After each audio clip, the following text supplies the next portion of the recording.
con toda la humanidad por medio de la proclamación del Evangelio de Jesucristo. La Missio Dei es el plan de Dios de salvación para la humanidad. Es decir, las misiones tienen su fundamento en la misión de Dios, es decir, en el propósito que Dios tiene para la humanidad. Y es importante que usted conozca algunos conceptos como, leo la que les mandé adicional. ¿Sí entendieron qué es la Missio Dei?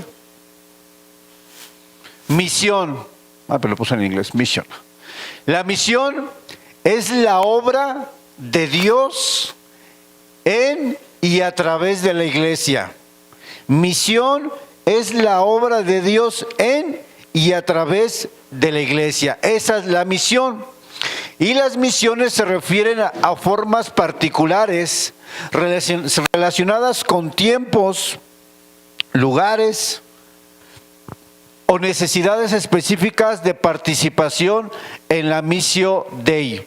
Es decir, la misión es la obra y las misiones es cómo llevas a cabo esa obra que se desprende de la misión de Dios.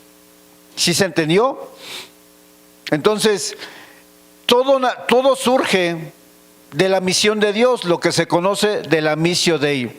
Ahora, ¿por qué es necesario hacer misiones? Vamos a ver algunas de las razones por las cuales nosotros debemos considerar que es algo necesario. Y la primera es porque hay una necesidad de salvación urgente en la humanidad.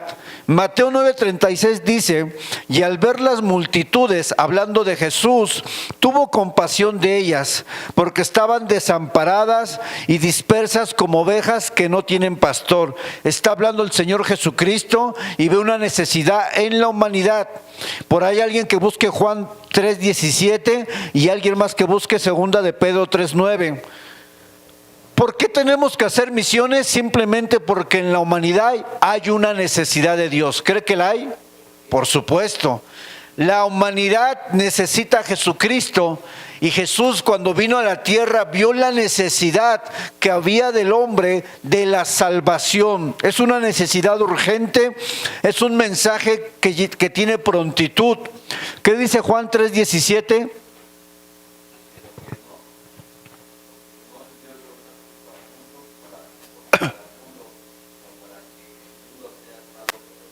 ¿Para qué envió Dios a su Hijo? ¿Para qué? ¿Cuál es el propósito de la iglesia entonces? ¿Salir a las calles y condenar a las personas? ¿O invitarlas a la salvación? Ahora, eso no implica que tú, cuando predicamos o cuando compartimos el Evangelio, no expresemos la condición del hombre sin Dios. ¿Cuál es la condición del hombre sin Dios, hermana Ever? ¿Qué le va a pasar al hombre sin Dios? ¿Y cuál va a ser su destino? El Evangelio trae una verdad que confronta, pero trae una salida que salva. ¿Están de acuerdo? Te confronta con tu vida de pecado, pero te dice, hay salvación a través de Jesucristo. El propósito de Dios a enviar a su Hijo no es condenar al mundo, sino que el mundo sea, ¿qué? Salvo. Es un mensaje de esperanza y de salvación finalmente. 2 de Pedro 3:9, ¿qué dice?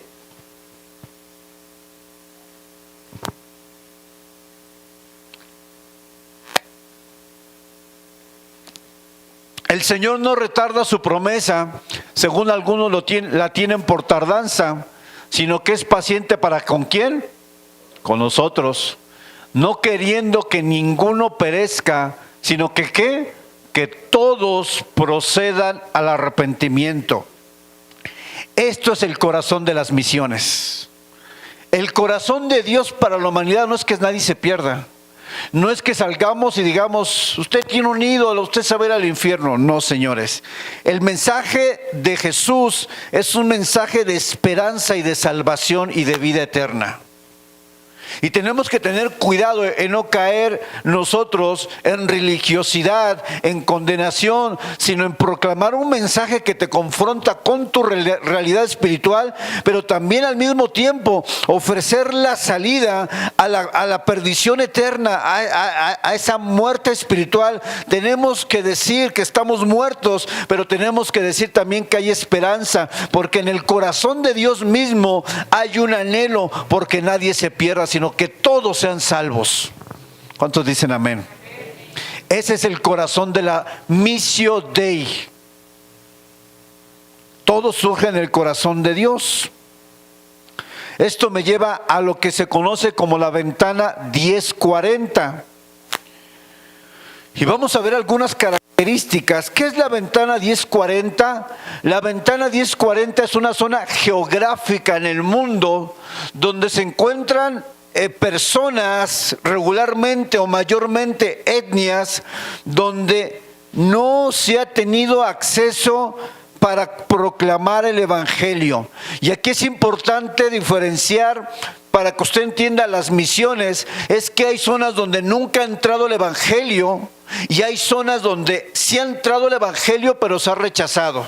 Hay zonas donde no hay acceso al Evangelio y es muy diferente a donde tú vas a hacer misiones donde ya se ha proclamado el Evangelio. Son cosas muy diferentes. La ventana 1040 es una zona geográfica en el mundo donde no se ha predicado el Evangelio. Y vamos a ver algunas características en el orden que les voy a ir comentando. El misionero, bueno, la persona que estaba en el video, nos hizo relación que esa zona hay 3.4 billones de personas que nunca han escuchado el nombre de Jesús. Que eso representa el 42% de la población mundial. Y él dijo que si hoy viniera Cristo, ¿qué pasaría con esas personas? Se pierden. Esa zona geográfica mayormente está compuesta está compuesta por estas religiones: los musulmanes, los hindúes, los budistas y los judíos. Ahí está la cantidad: 1.300 millones de musulmanes, 860 mil millones de hindúes, budistas y judíos. No es que no haya religiones, hay muchas y hay muchos dioses, pero no tienen al Dios verdadero. Es una zona donde no hay accesibilidad, donde realmente no hay accesibilidad. Es una zona donde no hay iglesias cristianas, hermano. Ahí no hay. Simplemente no hay iglesias cristianas. En muchos casos no existe la Biblia, y no existe la Biblia simplemente porque el lenguaje natal de esas etnias no se ha traducido a la palabra de Dios. Así es que si alguien no la traduce, jamás van a conocer la palabra de Dios. Jamás. Porque nadie la ha traducido en su idioma natal. No hay iglesias, no hay Biblias y no hay ¿qué? No hay cristianos. ¿Dónde hay? No es como aquí que usted sale y al menos encuentra algo. Allá, eso no hay. Las estadísticas dicen que de 10 misioneros, solamente un misionero es enviado a esa zona. Imagínese uno. Y dicen las estadísticas que si dividimos un misionero para todas esas personas, imagínense de a cuántas personas le tocaría a un misionero compartir el Evangelio. Es insuficiente. Esta zona es una zona donde hay alto índice de pobreza. Pobreza, prostitución, drogas. O sea, es una zona totalmente, es obvio, donde no está Dios está muerto. Donde no está Dios, conocemos las consecuencias. Aproximadamente en esa zona está compuesta por 62 países. Hay una mayor persecución. Aquellas personas que en ese lugar se llegan a convertir a Cristo son conscientes de que por su fe son desplazados de sus lugares de donde viven y que por su fe los pueden matar. No es como aquí, hermano, que usted viene, qué rico. Allá no. Allá te ven con una Biblia, te matan, te apedrean, te meten a la cárcel. Y es una zona donde se encuentran las personas no alcanzadas, es decir, no han escuchado el Evangelio. Y la pregunta es, cuando la palabra de Dios dice, ¿y quién irá por nosotros? ¿Quién dice yo? No estamos dispuestos a dar la vida por el Señor, sencillamente. Y tan sencillamente que ni siquiera tiene que irse a Afganistán para predicar. Aquí mismo no la predicamos. Tan sencillo. Tan simple como eso, no damos ni un volante en la calle. Tan simple como eso, no compartimos nuestra fe a nuestros vecinos. No necesitamos ir a esos lugares, hermanos. Somos misioneros en nuestra propia tierra, pero en nuestra propia tierra no lo somos. Y eso es una condición. Vamos a la siguiente. ¿Por qué es importante hacer misiones? Número 2, porque es un mandato. No es para algunos. Todos tenemos la encomienda de parte del Señor Jesús, que le dijo a sus discípulos: ir por todo el mundo y predicar el Evangelio. ¿A quién? A toda criatura. Lamentablemente, usted piensa que la iglesia en general invierte recursos para las misiones. ¿Alguien ha estado en una iglesia donde se invierten recursos a las misiones? Son pocas, pero debería ser el deber ser de todas las iglesias. En esa hoja que tenemos nosotros, donde hay misioneros de Asambleas de Dios, hay un señor como de 80 años ahí. ¿Cree que ese señor tiene sustento para vivir? No creo, porque ellos viven prácticamente de lo que la gente le da. Y vamos a ver que hay pocos recursos que se invierten, no porque en la iglesia no haya recursos, sino porque nosotros no invertimos en las misiones.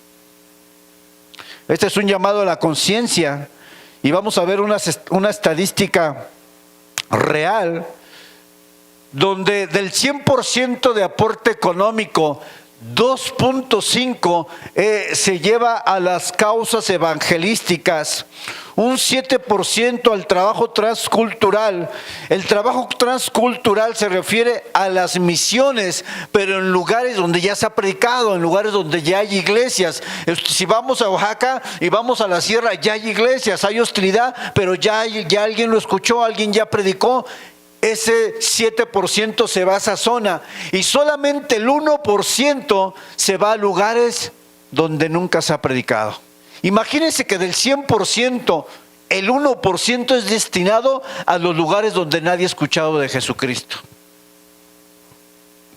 En una capacitación que nos dieron de Asambleas de Dios sobre las misiones, decía el pastor y predicador que la gente invierte más en alimento para perros que en aportar para las misiones. La gente invierte en un costal para perros de croquetas que vale, ¿qué? ¿1,800? ¿Cuánto vale un costal? Imagínense nada más esto, hermano. Vea a qué grado hemos llegado de inconsciencia sobre las misiones. Que una persona invierta 1,000 pesos en un costal de croquetas para perros y que jamás ha abonado a una causa misionera ni un solo peso en su vida. ¿Cómo va a llegar el Evangelio si no hemos dado ni un peso para las misiones? Y no me diga que no tiene. Porque nos podemos comprar una coca de 20 pesos y unas sabritas y usted se gasta 50. Cuando esos 50, y no nos vamos a ir al extremo, hermano, pero piensen en un momento que esos 50 para alguien que está en la Sierra Tarahumara le puede servir para su comida del día por tortillas y huevo. Tenemos una inconsciencia totalmente, una conciencia cauterizada con respecto a las misiones, hermano. Realmente vivimos una vida como si esas personas no existieran o si no tuvieran necesidad, cuando la Biblia es clara que el dolor de nuestros hermanos debe ser nuestro dolor. El hecho de que alguien esté en China o que alguien esté en un país de Nigeria, en África, no significa que esa persona no sea mi hermana y mi hermano en Cristo. Es mi hermano, porque aquí no estamos hablando de denominaciones, estamos hablando de la iglesia de Jesucristo en el mundo. Esa persona que está ya con necesidad, donde hay niños que mueren de hambre, donde no hay médicos, donde no hay acceso a servicios tan básicos. Y nosotros por acá quejándonos de tanta cosa que la verdad, hermano, muchas veces si yo analizo esto a la luz de las misiones son tonterías. Es que no me habló el hermano, me voy de la iglesia. ¡Y Dios santo! ¿A qué grado de inmadurez hemos llegado? Es que no me tomaron en cuenta, me voy a otra iglesia. Es que la alabanza, es que el predicador. Hermanos, nosotros estamos en la gloria totalmente. A mí me tocó ir a la sierra de Oaxaca y donde nos hospedaron era un cuarto de madera, nos pusieron un tapete. Y en la noche me quedé con un joven ahí que íbamos a ir a predicar el otro día en la mañana. Y ese cuarto estaba lleno de chinches. ¿Sabe cómo amanecí, hermano? Súper picoteado. Y dice, mañana vamos a ir a compartir el evangelio. Se van a llevar un traductor, porque aquí no hablan el español. Van a ir hasta allá. Y digo, ¿hasta dónde? Hasta allá, la punta que se ve por allá, hasta allá.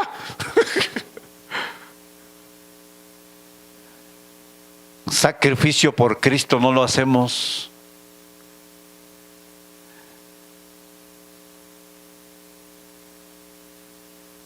Necesitamos tomar conciencia de que las misiones son una realidad y de que hay muchos países donde por causa de Jesucristo hay persecución y muerte. Hay una página que se llama Open Doors, donde ellos publican la lista anual de los países donde hay más persecución. Usted tiene que saber que dentro de la persecución hay persecución moderada, hay persecución severa y hay persecución extrema. La persecución extrema son aquellos lugares donde literalmente te matan por ser cristiano. Literal, te cortan la cabeza. Así literal. La persecución severa es donde te meten a la cárcel, te golpean, te torturan, pero sobrevives. Hay vida, es todavía de alguna manera sobrevivible. Y la persecución moderada, hablando de las misiones, son lugares donde sí se ha predicado el evangelio, donde sí hay oposición, pero es moderado. Se puede sobrevivir. Hay una iglesia tal vez en el pueblo, hay una iglesia por ahí, pero es sobrevivible. Los países que se encuentran en la lista de los países donde hay mayor persecución, donde hay 10 países que son los que están en el top, donde hay una persecución extrema, ellos se encuentran en una lista donde hay persecución extrema, donde los musulmanes, por causa de su religión, los musulmanes, los hindúes, literalmente matan a los cristianos. Ahí no hay de otra.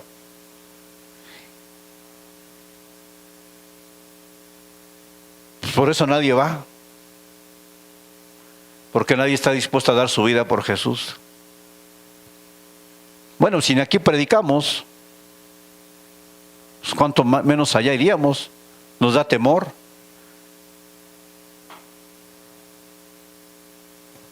¿Qué necesitamos para hacer misiones?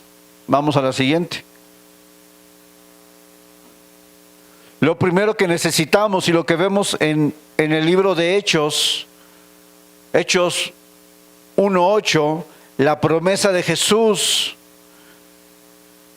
donde les dice que necesitamos el poder del Espíritu Santo. Es la primera. Recibiréis poder cuando haya venido sobre vosotros el Espíritu Santo, y me seréis testigos en Jerusalén, en toda Judea, en Samaria y hasta lo último de la tierra. ¿Qué necesitamos para predicar, hermanos? No solamente necesitamos conocimiento, necesitamos el poder sobrenatural del Espíritu de Dios. Hay gente que tiene mucho conocimiento, pero no predica. Así es que el conocimiento sin ejercer no sirve. Es información, tal vez eres una biblioteca andante de hebreo, de griego, pero no te sirve. No te sirve porque no lo usas. Conocimiento sin aplicación es información.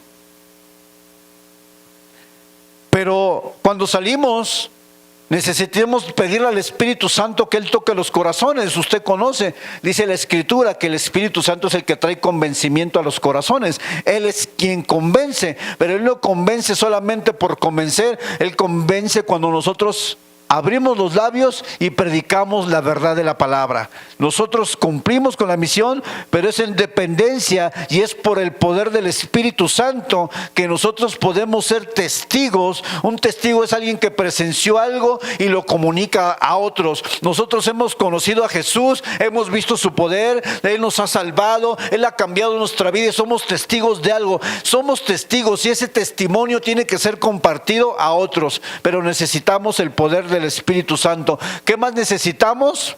Vamos a la siguiente. Ya no pongas el versículo porque ahí está. Dice: entonces dijo Jesús a sus discípulos, a la verdad, ¿qué dice? La mies es mucha, ¿y los qué? Rogad pues al Señor de la mies que envíe, ¿qué? El Señor Jesús le dice a sus discípulos: hay muchas personas que quisieran escuchar, pero hay pocas personas que están dispuestos a sacrificarse. A sacrificar su comodidad, a sacrificar su tiempo, a invertir sus recursos. Hay pocas personas que están dispuestas a dar su vida por aquel que dio su vida por ellos. Esa es nuestra realidad.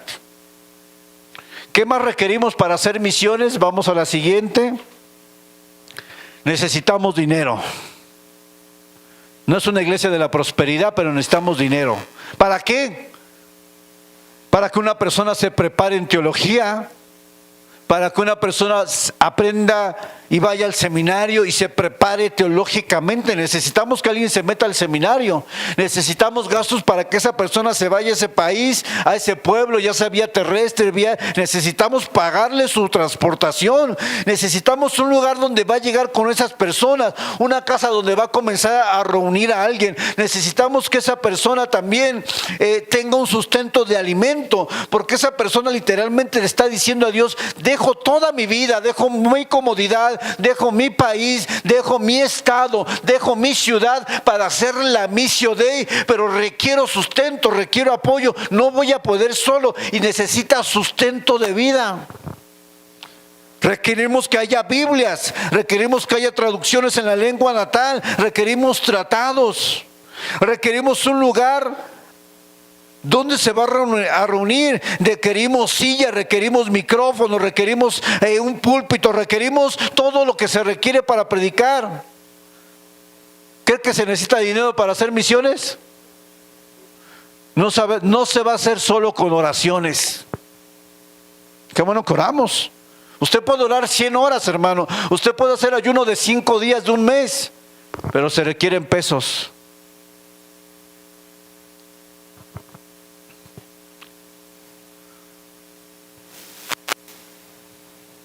Se necesita para abrir una misión.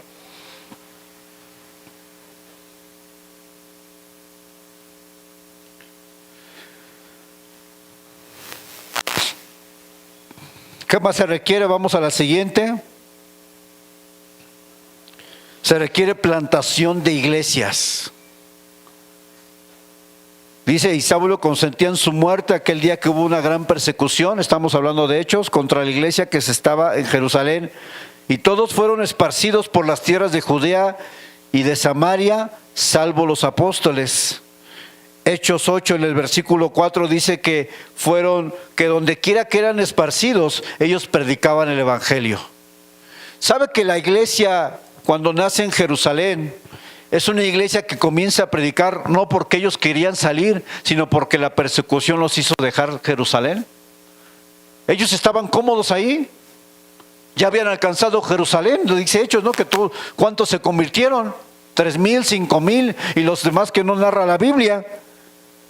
Y dice que a causa de la persecución, ellos tienen que salir y comenzar a compartir el evangelio. Sin persecución no hubiera habido esparcimiento de semilla. Se necesitan plantar nuevas iglesias. Hay estados aquí en México donde no hay iglesias. Y nosotros que pertenecemos a Asambleas de Dios, fuimos a Tlaxcala hace un tiempo y nos dijeron que en Tlaxcala de asambleas no hay ni una sola iglesia en Tlaxcala. Ni una sola de Asambleas de Dios.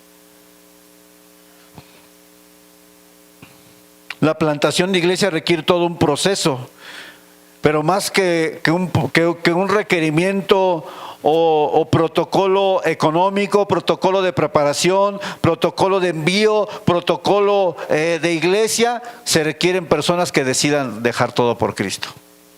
Podemos tener todo lo demás, pero si no hay alguien que quiera ir, no avanza la obra.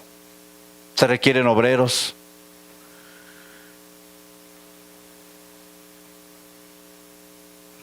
La siguiente, la iglesia primitiva es un ejemplo vivo de las misiones y de la plantación de iglesias. Pablo en sus 4 viajes misioneros, porque hubo 4, el último que es considerado, donde fue enviado a Roma como prisionero, dice que desde la prisión, desde su cárcel domiciliaria predicaba, le compartía a las personas que lo visitaban. Predicó en Chipre, en Antioquía, en Panfilia, en Pisidia, Iconio, Listra, Derbe, predicó en Galacia, en Frigia, en Éfeso, en Corinto, predicó en Macedonia, Acaya y muchos más lugares donde él predicó. Pablo hacía misiones. Pablo entendió cuál era la missio Dei, el anhelo del Señor de que todos conocieran de Cristo en su contexto, en su tiempo, y él se dedicó a hacer viajes misioneros, llevando el evangelio a donde quiera que él podía. Por Pablo, hermanos, el evangelio trascendió fronteras. Pablo fue el pionero que trascendió fronteras. No fueron los demás apóstoles. Por eso Pablo tiene una preeminencia en el Nuevo Testamento, porque el apóstol Pablo vino y les dijo a los demás apóstoles: ahí te voy, yo voy a hacer lo que otros no quisieron. Pablo fue un pionero del Nuevo Testamento que sin duda es un referente para todo cristiano. Por eso el apóstol Pablo, sus palabras sostienen sus hechos, donde dice: ya no vivo yo.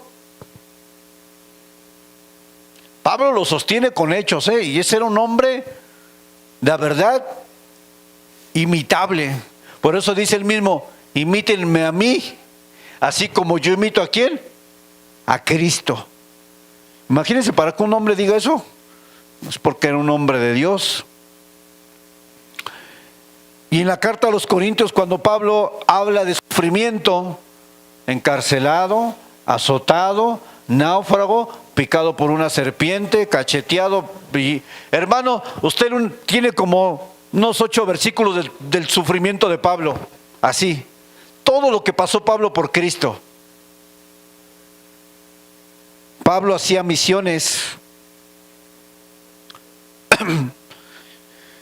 Entonces, hermanos, nos podemos dar cuenta a la luz de la enseñanza de la Biblia, a la luz de lo que ha pasado a lo largo de la historia de la iglesia, que sin duda siempre ha habido hombres que han tenido este llamado supremo de parte de Dios de dejar su nacionalidad, de dejar su país, de dejar absolutamente todo.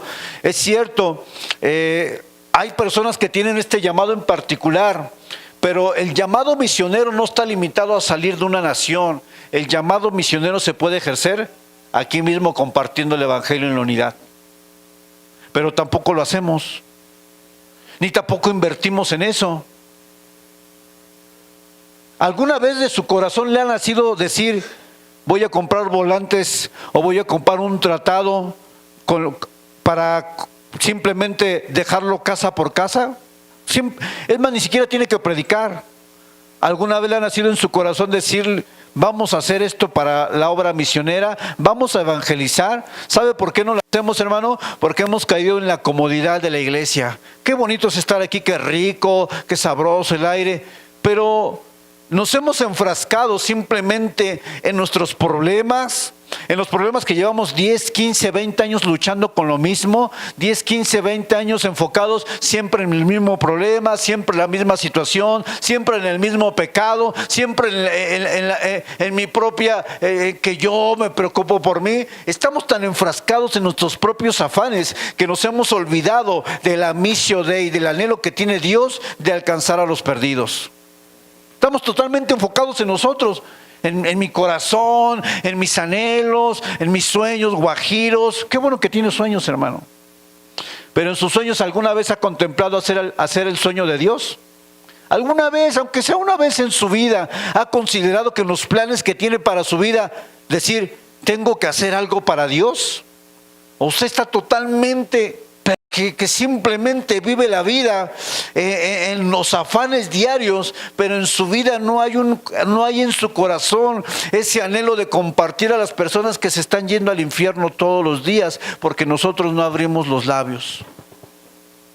Pastor, es que yo no puedo hablar, se me dificulta. ¿Las redes sociales para qué las ocupas? ¿Cuántos contactos tienes? ¿200, 500, 800? ¿Has publicado un verso? ¿Has publicado Juan 3:16? ¿Has publicado algún verso que hable de Jesucristo? ¿Algún verso que hable de salvación? ¿O tus publicaciones son pura tontería? Discúlpenme. Si se te dificulta predicar el evangelio cara a cara, pues al menos predícalo en las redes sociales, por lo menos. O sea, ya por lo menos manda un mensaje de salvación, de que Cristo viene. Pero ni siquiera las redes sociales ocupamos para predicar a Cristo.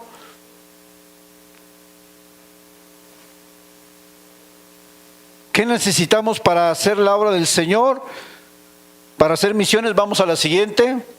Orar por los misioneros y la obra misionera. Necesitamos orar por esas personas el día de hoy, porque el día de hoy, mientras tú y yo estamos aquí sentados, ahorita vamos a aprender eso porque ya hace calor, mientras estamos aquí sentados, hay alguien en una misión que ni siquiera ha comido y está predicando el evangelio. A mí me tocó caminar de monte a monte, hermanos. Vamos para allá y bueno, ya. ¿Y ahora dónde?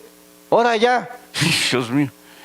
Y nos pasamos como esa mañana, fuimos como 4 casas, no fue pueblo, 4 casas.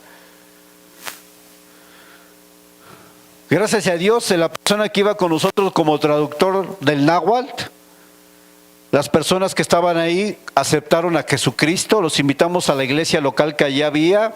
La iglesia local, esa era una iglesia donde estaba en la parte baja de la sierra, y la gente llegaba, me decía, mire, hermano, porque yo no era pastor, yo era un congregante que fui a servir a las misiones. Me dice, la gente viene, esa gente que viene llegando ahorita viene de por allá.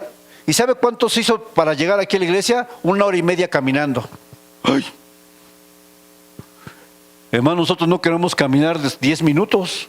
Sentimos que nos morimos. Sentimos que la vida se nos va con 10 minutos de caminar. Y viene y con apatía todavía, viene a ver qué hay, como no tenía nada que hacer en su casa, dice, pues voy a la iglesia a ver qué hay. Gente que camina 1 hora y media en la sierra para escuchar la palabra de Dios. Y nosotros por cualquier cosita, hermano, incluso hasta por la propia lluvia, se detiene en su casa. Pero si hubiera lluvia y le dijera que lo invito a cenar tacos de suadero, ¿se sale de su casa? Entonces sale con lluvia, hermano. Se pone una chamarra, se abriga y se sale para satisfacer los deseos de su carne. Y a la iglesia, no, pastor, es que a la iglesia, ¿cómo cree? Es que me voy a mojar. O sea, imagínese, pastor. Y para las cosas de Dios. O si le dijeron, lo invito al cine, hermano, vámonos, está lloviendo. Vámonos, pastor. ¿Cuál vamos a ver? Y te voy a comprar tus palomitas. Vámonos. No, oye, pero está lloviendo. No importa, yo voy. Y a la iglesia, no, pastor, ¿cómo cree? Vamos a la siguiente y ya, acabamos.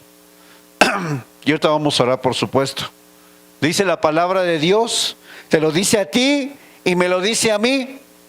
¿Cómo pues invocarán ¿Cómo pues invocarán a aquel en el cual no han creído? ¿Y cómo creerán en aquel de quien no han oído? ¿Y cómo irán sin saber, sin haber quien les predique? Nosotros oramos por las personas de la unidad, pero no salimos. ¿Cómo se van a convertir, hermano? Porque podemos orar, y qué bueno que oramos, esa es parte de nuestra labor. Y a veces somos hasta bíblicos, sumamente bíblicos. Es que la Biblia dice que el Señor añadía a los que habían de ser salvos, eso dice Hechos. ¿Eso es válido? El Señor los añadía. ¿Por qué los trae? Y todos los que no han venido, que nunca han escuchado. La Biblia también nos enseña, pues si quieren ser bíblicos, podemos ser bíblicos. El Señor añadía a los que habían de ser salvos, entonces los discípulos no hubieran salido a predicar a los otros lugares. Si los iba a añadir, ¿para qué salían? ¿Están de acuerdo? ¿Para qué salían a predicar? Si el Señor los iba a añadir, ¿se da cuenta cómo nosotros a veces usamos la propia Biblia para excusar nuestra responsabilidad? Dice la palabra de Dios en Corintios que a todos se nos ha dado el ministerio de la reconciliación. No dice al pastor, no dice al ujier, no dice al diácono. Dice que a todos se nos ha dado el ministerio de reconciliar a la gente con Dios, porque la gente está en tinieblas, está perdida, está muriendo sin Cristo, tienen problemas, sus matrimonios están rotos, los hijos están en drogas. A nosotros se nos ha dado la tarea, la encomienda, la asignación de decirle: hay salvación, hay esperanza, hay una salida. Es Jesucristo, solo en Él hay salvación. A nosotros se nos dio el llamado de predicar, de compartir las buenas nuevas de salvación, las buenas noticias. La buena noticia es que alguien murió en la cruz por ti y por mí para darnos vida eterna, perdón de pecados, y no solamente la salvación como el regalo más grande que alguien puede experimentar, sino también un cambio de vida en la tierra. Tu vida puede cambiar. No vas a seguir siendo el mismo. Dios va a quitar aquello que te ha destruido. No solamente vas a tener acceso a la vida eterna, sino tu vida va a cambiar.